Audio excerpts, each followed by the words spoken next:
Et au début de tout cela, un jeune homme nommé Gray meurt et se réincarne dans le corps d'un bébé nommé Arthur, le roi le plus puissant du monde. Il regarde alors autour de lui et aperçoit ses parents, mais il ne sait toujours pas qui ils sont. L'homme se présente alors comme Reynolds, son père. Mais même en entendant cela, Arthur ne le reconnaît pas. Quant à la femme, elle se présente à lui comme sa mère. Arthur comprend alors enfin ce qu'ils disent et réalise qu'il vient de renaître, mais cette fois, dans un autre monde. Il se souvient alors de ses nombreuses victoires passées et ressent un étrange contraste entre la personne qu'il était et le bébé sans défense qu'il est devenu. En analysant la façon dont Alice et Reynolds s'occupent de lui comme s'il était leur propre fils, Arthur trouve d'abord cela étrange, mais se souvient bientôt qu'ils sont en fait ses nouveaux parents. Malgré cela, il ressent une peur persistante face à cette situation. Soudain, Reynolds touche la main d'Arthur du doigt, qui réagit au contact. Le père, heureux, confie à Alice que leur fils l'aime sincèrement. Cependant, Arthur remarque que son corps n'a agi que par réflexe. Après tout, il n'en a pas encore pleinement le contrôle, puisqu'il est encore dans la première phase de sa vie. Il interprète alors cela comme un enfermement dans son propre corps. Et au fil des jours, Arthur continue de se réveiller dans ce même rêve persistant. Et un jour, il assiste à quelque chose qu'il trouve encore plus étrange. Il voit son père utiliser la magie sous ses yeux, puis Alice en faire autant, soignant Reynolds grâce à la magie de guérison. En découvrant ses pouvoirs qu'il ne connaissait pas dans son ancien monde, Arthur est complètement émerveillé et profite de son enfance pour tout observer. Et lorsqu'il remarque que dans ce monde, Reynolds et d'autres personnes mal intentionnées peuvent posséder des armes, Arthur comprend qu'il devra reprendre des forces au plus vite. Dès que Reynolds salue son fils, Alice lui annonce qu'il est temps de l'emmener dormir. Arthur se sent alors légèrement frustré de vivre des journées aussi monotones, mais il estime que vivre une telle vie n'est pas si mal, car le privilège de pouvoir dormir aussi longtemps qu'il le souhaitait est une chose qu'il n'a pas eue dans sa vie passée. Quelques mois plus tard, Arthur commence à ramper dans la maison, quand soudain, il remarque un miroir à proximité et décide de s'y regarder. À cette vue, ses parents rougissent de bonheur, car pour la première fois, leur fils fait preuve de lucidité. Quant à Arthur, il a l'impression de ne pas encore s'être habitué à son nouveau nom, même s'il l'utilise depuis des mois. Et même si cela le perturbe un peu, Arthur dit que c'est le cadet de ses soucis. Après avoir laissé son fils dormir dans son berceau, Alice quitte la pièce. Et lorsqu'il se retrouve seul, Arthur en profite pour ramper à nouveau par terre, ayant enfin repris le contrôle de son corps. Il se dirige alors vers la porte de la bibliothèque, croisant Alice dans la cuisine. Il prend alors un livre sur l'étagère et décide d'investir dans la connaissance dès son plus jeune âge.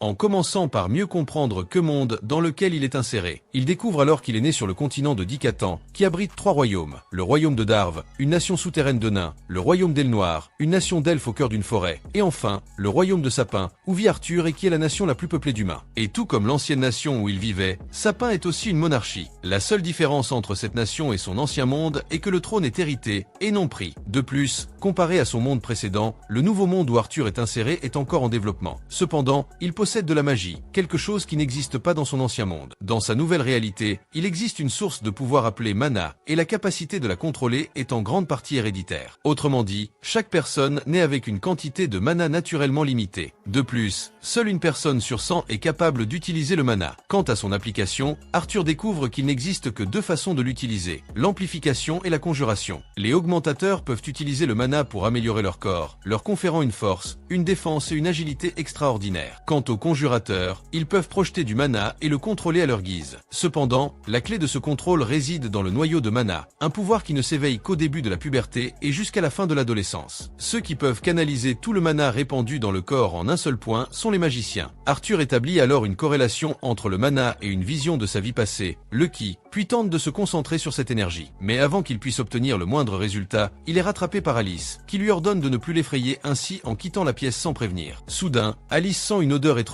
émané de lui, et Arthur, quant à lui, réalise qu'il s'est trop concentré sur la recherche de sa sœur, au point d'abîmer sa couche. Alice l'emmène alors la changer, et Arthur, humilié, se dit que son corps est une véritable prison. 2 ans après la naissance d'Arthur, Alice se surprend à réfléchir à son fils et le décrit comme un garçon mignon et très curieux, 2 qualités qu'elle trouve excellentes. Cependant, Alice réalise qu'elle ne l'a jamais vu sourire. Pendant ce temps, Reynolds entraîne Arthur à l'escrime et affirme qu'il a un grand talent. Il appelle donc Alice pour voir comment leur fils s'en sort. Mais dès son arrivée, elle voit son fils s'entraîner à l'escrime. Elle regarde Reynolds avec étonnement et colère, et lui demande ce qu'il fait devenir Arthur. À ces mots, Reynolds, déjà effrayé, répond qu'il n'a offert l'épée qu'à Arthur. Mais en entendant cela, Alice lui rappelle que le garçon n'a même pas encore appris à marcher. La voyant si en colère, Reynolds s'excuse, mais Alice continue de se plaindre, affirmant que leur fils pourrait être blessé par sa négligence. Pendant ce temps, Arthur, observant les 2 hommes de loin, comprend comprend enfin la structure de pouvoir entre ses parents. Sa mère est celle qui commande, et son père, celui qui est soumis et obéit à la femme. À ce stade, Arthur en déduit qu'il s'agit peut-être d'un cas isolé dans sa famille, ou peut-être que le monde est majoritairement matriarcal. Après cette discussion, Alice emmène Arthur en ville et remarque son enthousiasme. Arthur observe alors tout ce qui l'entoure afin de recueillir le plus d'informations possible sur ce nouveau monde dans lequel il est plongé. En analysant l'équipement et les armes de ce monde, Arthur est capable d'évaluer le niveau technologique de cette nation. De plus, il voit des substances qui n'existaient pas dans son monde dans sa vie passée. En dehors du fait qu'il pouvait être témoin, la magie, personnellement, lui a été très instructive. Arthur réalise alors qu'il a eu les meilleurs parents du monde, car ils répondent à tous ses caprices. Ainsi, même si sa vie est limitée, Arthur la trouve moins désagréable qu'il n'y paraissait au premier abord. Et bien que, dans sa vie passée, il n'ait reçu aucune affection de son ancienne famille, Arthur estime qu'avoir une famille plus chaleureuse ne lui pose aucun problème. Et quant à Alice, elle lui dit que le voir intéressé par la lecture et fasciné par la ville dès son plus jeune âge la rendait très heureuse. Après tout, il a hérité cette curiosité pour les choses qui l'entoureraient, son père. Par conséquent, elle croit qu'il sortira bientôt et verra le monde, tout comme Ray l'a fait, même si elle voulait que son fils vive une vie plus tranquille. Arthur, quant à lui, se sent très chanceux, car il a sous les yeux l'exemple de la personne qu'il souhaite devenir. Il reste cependant près de la fenêtre à regarder Ray faire léviter des rochers grâce à la magie, mais il le fait de manière très inefficace, ce qui déçoit Arthur. Peu après, Alice s'approche de lui et lui annonce que le prochain coup de Ray va le surprendre. Arthur le voit amplifier ses coups et remarque que son père utilise le mana sous forme d'amplificateur. Après être resté un peu plus longtemps près de la fenêtre, Alice décide d'emmener Arthur dormir. Cependant, dès qu'il passe devant une étagère, Arthur pointe la main vers les livres, montrant qu'il ne veut pas dormir maintenant. Pourtant, Alice dit qu'il est temps pour lui de dormir et de ne pas lire. En entendant cela, Arthur commence à la regarder avec l'air d'un bébé suppliant. Et bien qu'Alice refuse d'abord de céder à son chantage, elle finit par céder et le laisse lire au moins un peu. En lisant le livre, Arthur concentre à nouveau son mana en un seul point de son corps, une compétence acquise ces 2 dernières années. Et même si cette tâche lui a demandé un effort considérable, Arthur sent que tout ce qu'il a accompli en vaut la peine. Après avoir concentré le dernier fragment de son mana, Arthur provoque une énorme explosion dans sa maison. À cet instant, Ray remarque l'incendie qui se prépare pour Alice et se jette devant elle pour la sauver. Après cela, tous deux se tournent vers Arthur et entrent dans la maison, cherchant désespérément l'enfant. Alors qu'il le recherche, Ray est incrédule face à cette soudaine explosion de mana. Après tout, Arthur n'a que 3 ans, un âge bien trop jeune pour avoir la moindre trace de mana. Soudain, il découvre le garçon flottant grâce à son utilisation du mana. Arthur redescend alors et s'approche de ses parents, lorsque soudain, le toit de la maison s'effondre sur lui, le rendant certain que ce sera sa fin. Mais avant que le plafond ne le touche, Ray le sauve. À cet instant, Arthur se souvient qu'il peut être tranquille face à toute adversité. Après tout, ses parents seront toujours là pour le protéger. Dès qu'elle voit son fils hors de danger, Alice se met à pleurer de soulagement. Arthur, quant à lui, trouve l'attitude d'Alice et de Ray étrange, car être heureux de sauver quelqu'un est une chose qu'il n'a jamais apprise dans son ancien monde. Cela dit, il serre sa mère dans ses bras et, 3 ans plus tard, appelle finalement ses parents, maman et papa, et fond en larmes.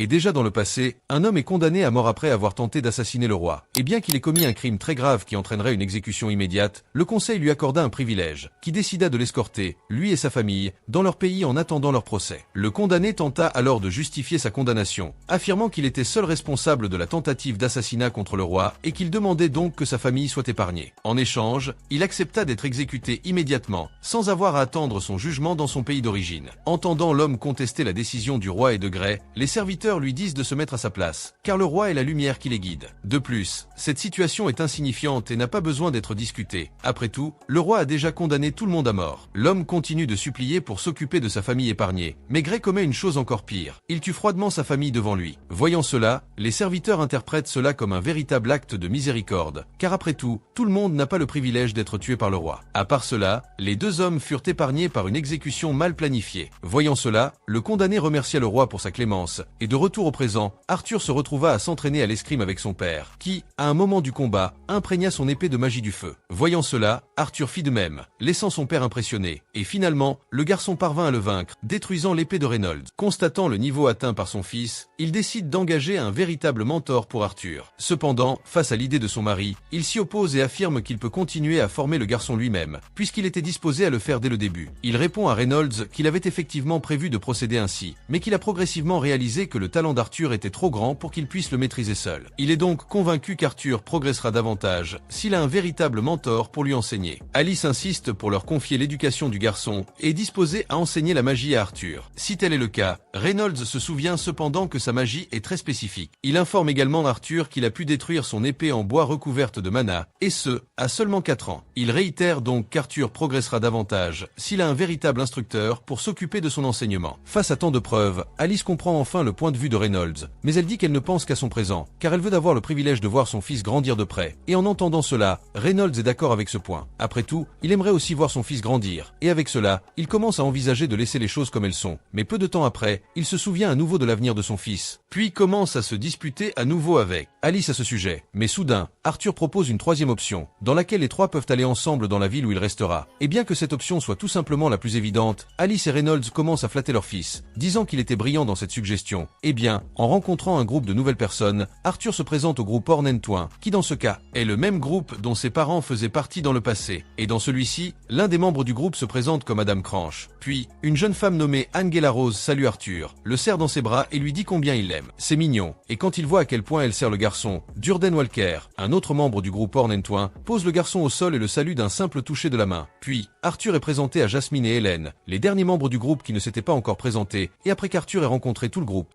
ils continuent leur voyage en calèche, et pendant le voyage, Arthur remarque à quel point les moyens de transport de cette époque sont primitifs, car dans son ancien monde, où il régnait en tant que roi le plus important, il avait des moyens de transport beaucoup plus technologiques. Eh bien, continuant le voyage, ils font un arrêt dans la forêt, dans lequel Arthur découvre qu'il se dirige vers une ville appelée Shiro, et soudain, au milieu du repas, ils sont surpris par une meute de loups. Mais le groupe Ornentouin se réunissent et achève l'ennemi avec l'aide de Reynolds, et la nuit vouloir. Pendant qu'ils dînent, Alice remarque le bras blessé de son mari et décide de le guérir rapidement avec sa magie de guérison, et tout en voyant Hélène en action, Arthur explique que sa mère n'est pas n'importe quel type de magicienne, mais un transmetteur avec des pouvoirs de guérison, et comme Hélène est une magicienne très rare et extrêmement précieuse, elle ne peut pas se promener en train de guérir les gens ouvertement, sinon, cela mettrait une cible sur sa tête, et le fait que ses parents vivent à la campagne est en partie à cause de ce pouvoir d'Alice. Après avoir vécu dans un endroit éloigné, il est plus facile de cacher son pouvoir. Et avant d'aller dormir, Adam demande à faire un exercice avec Arthur. Alors les deux se positionnent pour commencer l'entraînement et regardent autour. Arthur remarque que tout le monde semble s'inquiéter pour lui, mais il ne semble pas vouloir intervenir,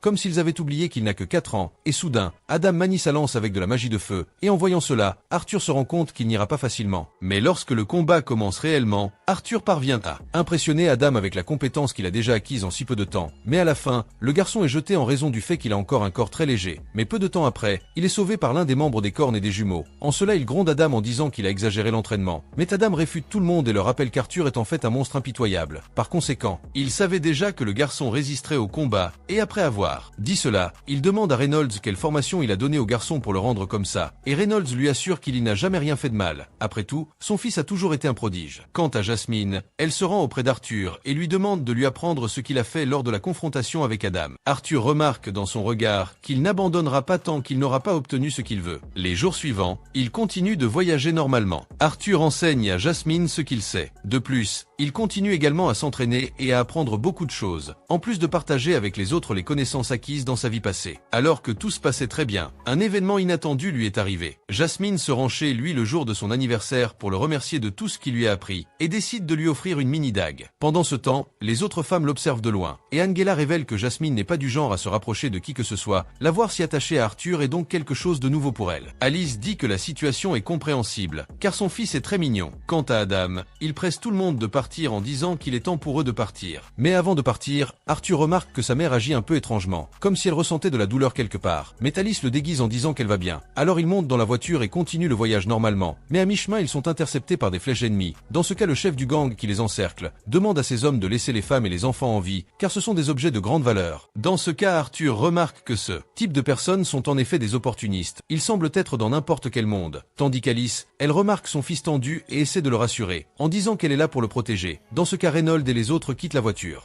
Et une confrontation contre les bandits commence. Et en observant la façon dont le groupe Ornentouin et Reynolds prennent le dessus dans le combat, Arthur remarque qu'ils sont plus habiles, même s'ils sont en désavantage numérique. Et quant aux ennemis, leur seul avantage est justement leur quantité. Mais petit à petit les ennemis l'épuisent. Lorsque Reynolds est projeté contre la voiture et entend ce fracas, Alice sort inquiète pour son mari. Mais Reynolds lui fait comprendre que la blessure qu'il a reçue n'est pas encore très grave. Et de plus il lui rappelle que si les ennemis connaissent le pouvoir qu'elle cache, ils seront encore plus excités de l'emmener avec eux. Après avoir dit cela, il ordonne à Arthur d'aller chercher sa mère et de partir au plus vite. Mais le garçon garçon refuse et dit qu'il suffisait de se battre à leur côté. À ce moment-là, Reynold profite de ce moment pour révéler que la mère d'Arthur attend un autre enfant. Il demande donc au garçon d'utiliser sa force pour protéger sa mère et son petit frère. Et en voyant cela, Arthur se souvient des fois où il a vu sa mère agir étrangement, comme si elle souffrait ou ressentait un certain inconfort, et découvre finalement la raison de tout cela, puis il décide d'obéir aux ordres de Reynold, éloignant sa mère de là. Et en voyant cela, l'ennemi essaie de les poursuivre, mais Reynold l'attaque, l'empêchant d'y arriver, à sa famille. Et dans ce deux autres ennemis tentent de courir après Thalys et Arthur, mais Taddam et Jasmine les tuent tous les deux avec leurs flèches, et sur le chemin en courant avec sa mère, Arthur se souvient de sa vie passée en tant que Ray et Gray, l'époque où il a pris la vie des membres de la famille d'autres personnes, et maintenant il se retrouve dans la position opposée, où il doit défendre la vie de sa mère pour que d'autres ne la lui prennent pas. Dans ce, il se souvient de cet homme, qui a fait tuer sa famille par lui, et sans que cela lui arrive à cause d'une sorte de karma. Et déjà en suivant le chemin, il est surpris par l'un des ennemis, qui jouait et l'a attaqué avec de la magie. Il parvient rapidement à écarter sa mère du chemin, mais finit par être touché, le faisant tomber dans un abîme. Mais pendant la chute, Arthur parvient à attacher son poignard qui était attaché à une corde à la jambe de l'ennemi, réussissant à le tirer vers la mort avec lui. Et pendant la chute, Arthur comprend enfin pourquoi cet homme l'avait supplié d'épargner la vie de sa famille. Après tout, il était vraiment prêt à se sacrifier seul pour qu'il puisse vivre et rester en vie. Et même avant la chute finale, Arthur se souvient momentanément du frère qu'il était sur le point de gagner, et sent qu'il aurait été bon de rester en vie pour assumer ce rôle de frère aîné. Mais quand il ouvre à nouveau les yeux, Arthur se réveille dans un endroit étrange, quand soudain une créature mystérieuse s'approche de lui et le salue, l'appelant par son nom.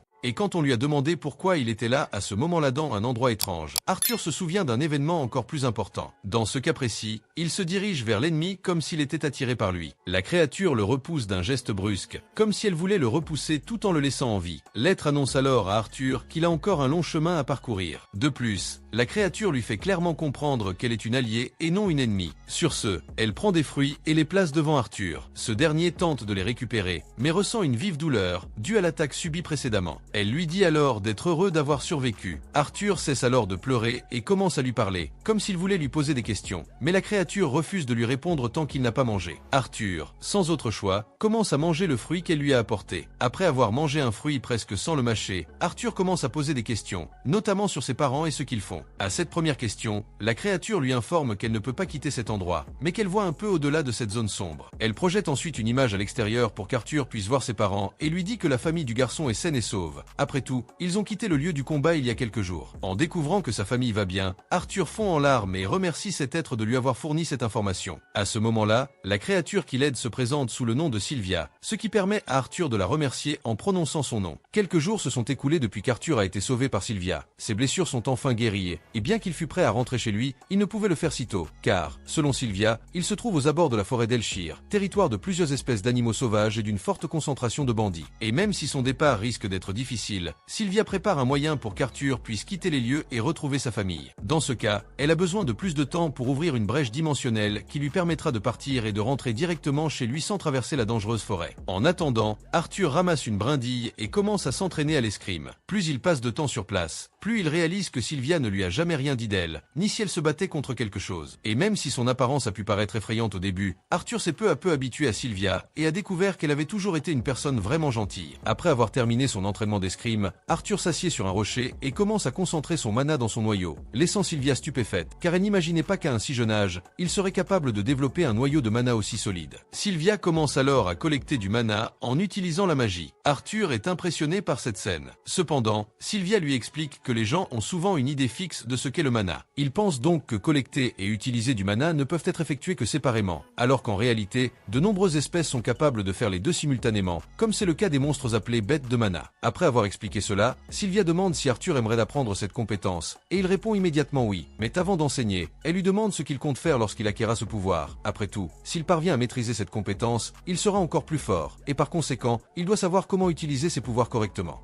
En entendant cette question plus philosophique, Arthur réfléchit un peu plus et finit par se souvenir des bandits qui ont fait du mal à sa famille. En cela, il répond à Sylvia, en disant qu'il apportera la mort à ceux qui ont tenté de mettre fin à la vie de sa famille. En entendant cette réponse haineuse, Sylvia adresse un nouveau coup à Arthur et déclare qu'elle n'a aucune intention d'enseigner quoi que ce soit à quelqu'un qui a cette expression haineuse. Cependant, Arthur lui rappelle que vouloir vaincre ses ennemis est tout à fait naturel. Et dès qu'il dit cela, Arthur se souvient que cette mentalité de vouloir vaincre ses ennemis l'a conduit au rang de roi le plus puissant de sa vie passée. Sylvia lui explique qu'il cherche simplement à alimenter ses pensées en tuant des gens. De plus, Pour elle, la colère et la haine sont des émotions qui peuvent facilement le dominer, poussant Arthur à recourir à une violence extrême pour résoudre un problème. Et même s'il est bon de laisser ce sentiment de haine émerger, Sylvia lui fait comprendre que seul ce sentiment subsistera si Arthur le laisse transparaître, et elle ne veut pas que la vie qu'elle a sauvée agisse ainsi. En entendant cette réprimande pertinente, Arthur a l'impression que Sylvia a un résumé de qui il était dans sa vie passée, et grâce à cela, elle le guide vers un meilleur chemin. Poursuivant ses questions, Sylvia demande à Arthur ce qu'il compte faire lorsqu'il sera plus fort qu'aujourd'hui. Arthur se souvient de sa famille et de ses amis,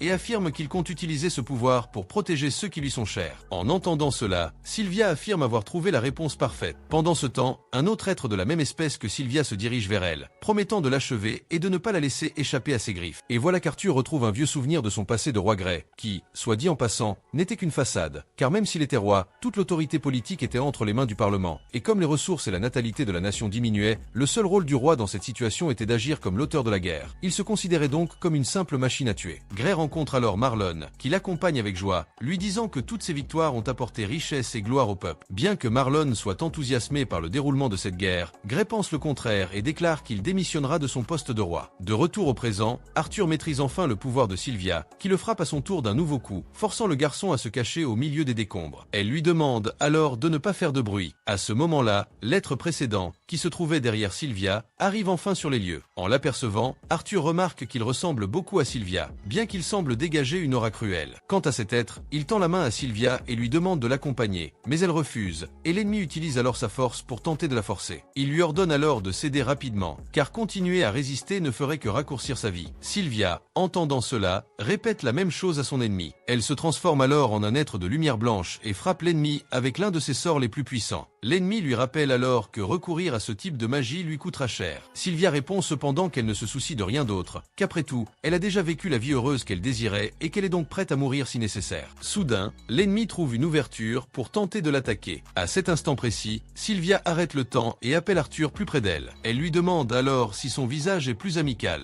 Et en la voyant, Arthur dit qu'elle ressemblait étant un dragon, le nom mythologique que les humains utilisent souvent pour des êtres comme elle. Eh bien, tout en discutant, Sylvia décide d'accélérer les choses et ouvre un portail pour qu'Arthur puisse sortir de là. Bien qu'elle n'ait pas réussi à ouvrir un portail vers un endroit plus éloigné de cette forêt dangereuse, Sylvia croit avoir déjà appris à Arthur ce dont il a besoin pour survivre dans cet endroit hostile. Mais avant qu'il ne parte, Sylvia lui demande à nouveau de lui dire à quoi il sert avec tout ce pouvoir, et Arthur répond qu'il l'utilisera pour protéger ceux qu'il aime. En entendant cela, Sylvia se sent un peu plus calme et dit qu'elle a des cadeaux à lui offrir avant le départ d'Arthur. En plus des cadeaux, Sylvia se fait tatouer les bras et dit qu'il comprendra leur signification le moment venu. Après tout cela, elle dit au revoir au petit Arthur, qui est triste de partir si tôt. Sylvia répond qu'elle aurait pu le renvoyer chez lui plus tôt, mais qu'elle voulait rester auprès du garçon un peu plus longtemps. En entendant cela, Arthur lui demande pourquoi elle a fait cela, et Sylvia répond qu'elle aimait vivre ici avec lui. En entendant cela, Arthur se met à pleurer d'émotion et dit qu'il se sent impuissant de ne pas avoir pu la protéger malgré tout ce qu'elle lui a appris. Mais le voyant se blâmer, Sylvia lui fait comprendre que c'était déjà son destin inévitable. Cependant, Arthur lui dit que, quelle que soit sa nature, dragon ou monstre, il la considère désormais comme un membre de sa famille. Sur ce, Arthur franchit le portail pour partir, mais par réflexe, il se tourne vers Sylvia, lui demandant de l'accompagner. Cependant, Arthur est aspiré par le portail avant de pouvoir l'atteindre. Juste après, Sylvia fait revenir le temps à la normale, et le coup porté par l'ennemi la touche enfin, faisant semblant d'être morte de cette attaque. Mais, voyant cette scène, l'ennemi s'avance vers elle et affirme que ce simple coup ne la tuerait jamais. Sylvia profite alors de ce moment de distraction pour le tuer d'un éclair de magie. Puis, elle s'adresse une dernière fois à Arthur, lui demandant de transformer progressivement le monde qui l'entoure en un lieu plus heureux. Après tout, elle sait qu'il était le roi le plus fort de sa vie passée. Elle le croit donc capable d'y parvenir et lui demande de ne pas laisser son cœur s'emplir de haine et de colère. Eh bien, Arthur est envoyé dans une zone boisée, et quand il se relève, il regarde rapidement en arrière, comme s'il avait vu un ennemi s'approcher, lui laissant sans beaucoup de temps pour réfléchir. Après tout, quelque chose est proche.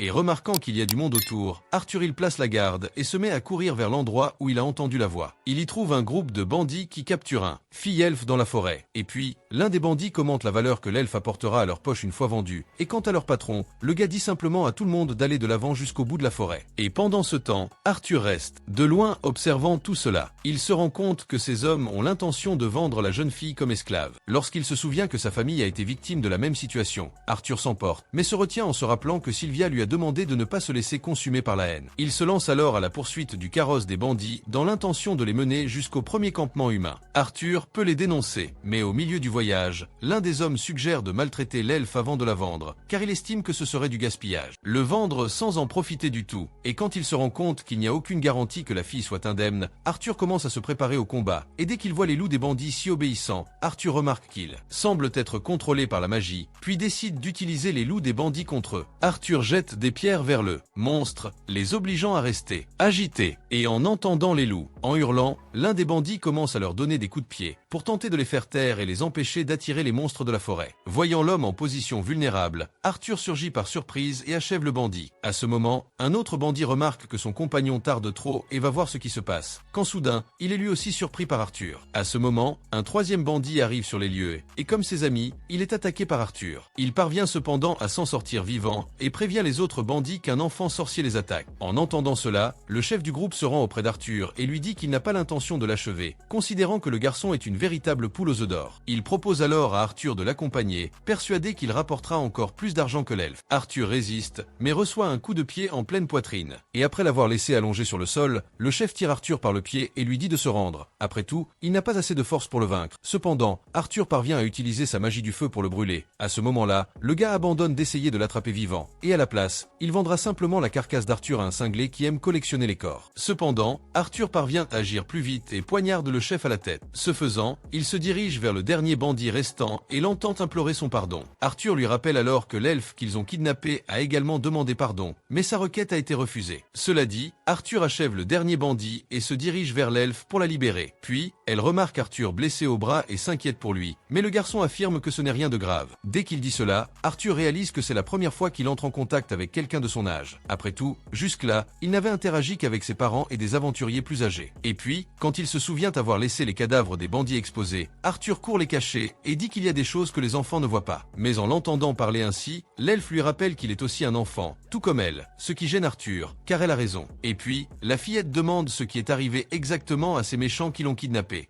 Dans ce cas, Arthur ment, en disant qu'il vient de subir un malheureux accident. Cependant, il lui demande de ne s'inquiéter de rien, car sa sécurité est primordiale. Cela dit, Arthur tourne le dos pour poursuivre son chemin. Mais avant qu'il ne puisse partir, l'elfe le retient et le fixe du regard de quelqu'un qui demande à ne pas être abandonné. Arthur explique alors qu'il doit retourner auprès de sa famille et que les bandits qui l'ont capturé ne la poursuivront plus, afin qu'elle puisse rentrer chez elle sans craindre de nouveaux dangers. Mais lorsqu'il remarque qu'elle a toujours besoin de son aide, Arthur cède et décide de l'aider. Avant de partir, elle lui demande de libérer les loups des bandits, car ils finiront par mourir s'ils persistent dans cette situation. Arthur leur dit alors qu'ils doivent laisser ces monstres derrière eux, car ils risquent d'être attaqués s'ils les libèrent. Cependant, l'elfe lui rappelle que ces loups étaient autrefois sous le contrôle de ces hommes, et qu'elle est donc convaincue qu'ils ne les attaqueront plus. À ces mots, Arthur libère les loups, qui quittent les lieux sans les attaquer, comme l'avait dit l'elfe. Après cela, il s'engage enfin sur le chemin de la maison de la jeune fille. Arthur se souvient alors qu'il ne connaît toujours pas son nom. La jeune fille se présente alors comme étant Tessia Erali. Après s'être présentée,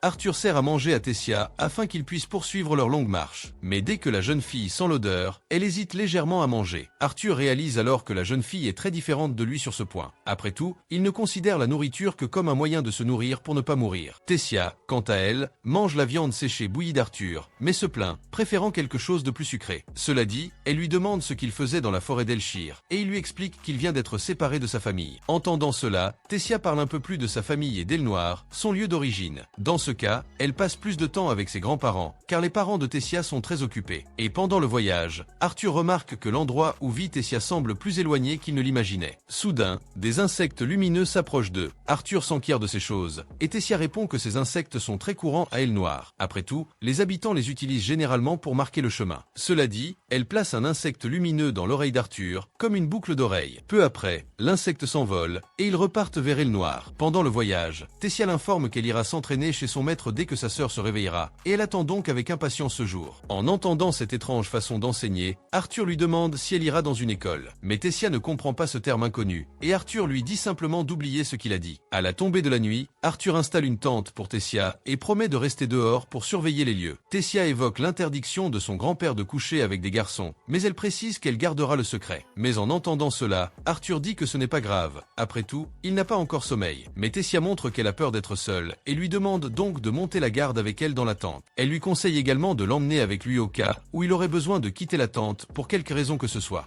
Cela dit, Arthur lui demande de se concentrer, point alors qu'elle dort. Elle continue de lui parler et dit qu'elle a entendu dire que les humains sont plus pervers et aiment avoir plusieurs femmes. Mais en entendant cela, Arthur dit qu'il y a probablement aussi plusieurs elfes tout aussi pervers. Et il explique en outre que les rares hommes qui ont plusieurs épouses ne sont que des aristocrates. Et voilà, le lendemain, alors qu'ils poursuivent leur chemin, Arthur remarque que Tessia s'est déjà habituée à lui, au point d'avoir oublié l'enlèvement qu'elle a subi quelques jours auparavant. En poursuivant sa route, il commence à ressentir une douleur intense provenant de son point de mana. Voyant cet état, Tessia se précipite pour trouver des plantes qui pourraient l'aider. Mais la douleur d'Arthur ne cesse pas, jusqu'à ce que soudain, l'un des loups qui l'a aidé s'approche de lui. En l'occurrence, le loup s'approche de lui pour lui donner un animal qu'il a chassé, en remerciement d'avoir sauvé Arthur, lui et les deux autres loups. Après avoir mangé la viande fournie par le loup, il retourne à la tente, où Tessia lui raconte une histoire que son grand-père racontait. Mais tandis qu'elle continue, Arthur sent ses paupières s'alourdir et finit par s'endormir involontairement. Tessia attire alors son attention et lui demande s'il écoute l'histoire. Cependant, Arthur ne lui répond pas, et le lendemain, il continue de ressentir la douleur de son point de mana, mais continue de le cacher à Tessia, pour ne pas l'inquiéter. Tout en marchant, il se lamente d'avoir un corps si enfantin et si faible. Tessia, quant à elle, commente la proximité qu'ils ont développée ces derniers temps, puis demande à pouvoir l'appeler Ar, une abréviation affectueuse de son prénom. En entendant cela, Arthur la laisse l'appeler comme elle veut, mais lorsqu'elle le remarque sur un ton si sec, elle perd confiance en ses paroles, et Arthur exagère, affirmant qu'elle peut l'appeler affectueusement, même s'il ne mérite pas un tel honneur, puisqu'il n'est qu'un paysan du peuple. Et lorsqu'elle entend cette nouvelle façon de lui parler, Tessia devient encore plus furieuse, car elle a l'impression qu'il ironise avec elle, qu'il fait une blague sur son oncle. En entendant cela, Arthur refuse de se laisser aller à cette insulte et lui rappelle qu'elle est une pleurnicheuse qui n'a pas le courage d'aller aux toilettes seule. En le voyant lui lancer cela au visage, Tessia avoue qu'elle est triste pour lui, car après tout, elle était déjà déterminée à le traiter comme un de ses amis. Après cela, ils continuent leur route, quand soudain, ils aperçoivent un arbre qui brille. Arthur demande ce que c'est. Cependant, Tessia franchit le portail et tend la main à Arthur, lui disant qu'ils ont enfin atteint la destination qu'ils cherchaient. Après avoir atteint le noir, ils sont surpris par un groupe d'elfes qui se rendent sur place après avoir découvert l'utilisation d'un portail de téléportation près d'eux. Les elfes capturent Arthur dès qu'ils constatent qu'il est humain. Mes amis, cette partie me rappelle beaucoup le manoir. Si vous voulez plus de suite ici, laissez un like et abonnez-vous et je vous retrouve dans la prochaine vidéo.